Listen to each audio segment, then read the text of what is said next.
Hello students, ఈ వీడియోలో మనం యానిమల్ డిప్లొమసీ గురించి నేర్చుకుందాం. సో మీకు ఒక వైరల్ వీడియో గుర్తుండే ఉంటుంది. రష్యన్ ప్రెసిడెంట్ ఇంకా చైనా ప్రెసిడెంట్ ఉన్నప్పుడు చైనా ప్రెసిడెంట్ ఒక చిన్న కుక్క పిల్లని రష్యన్ ప్రెసిడెంట్కి ఇస్తాడు.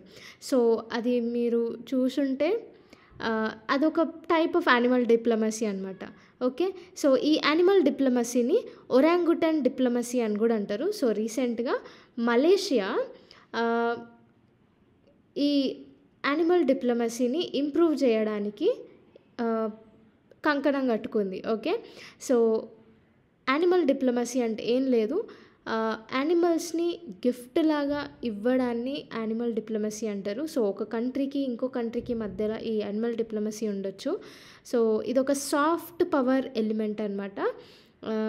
రీసెంట్గా దీని యానిమల్ డిప్లొమసీ ఎగ్జాంపుల్స్ చూసుకుంటే China's panda diplomacy. So China పాండాస్ని వేరే వేరే కంట్రీస్కి గిఫ్ట్ లాగా ఇచ్చింది. నెక్స్ట్ సేమ్ అట్లనే అదే విధంగా ఆస్ట్రేలియాస్ కోవాలా డిప్లొమసీ కూడా ఉంది. సో ఇట్లా చాలా కంట్రీస్ కూడా యానిమల్ డిప్లొమసీని ఇంప్లిమెంట్ చేస్తున్నాయి. కానీ దీనికి ఒక ఎథికల్ కన్సర్న్ ఉంది. సో యానిమల్స్ని అడ్డం పెట్టుకొని మంచి రిలేషన్స్ మెయింటైన్ చేయడం ఎథికల్గా కరెక్టేనా అనేసి కొంతమంది క్వశ్చన్ చేస్తున్నారు అనమాట. సో ఇది మొత్తానికి యానిమల్ డిప్లొమసీకి సంబంధించి.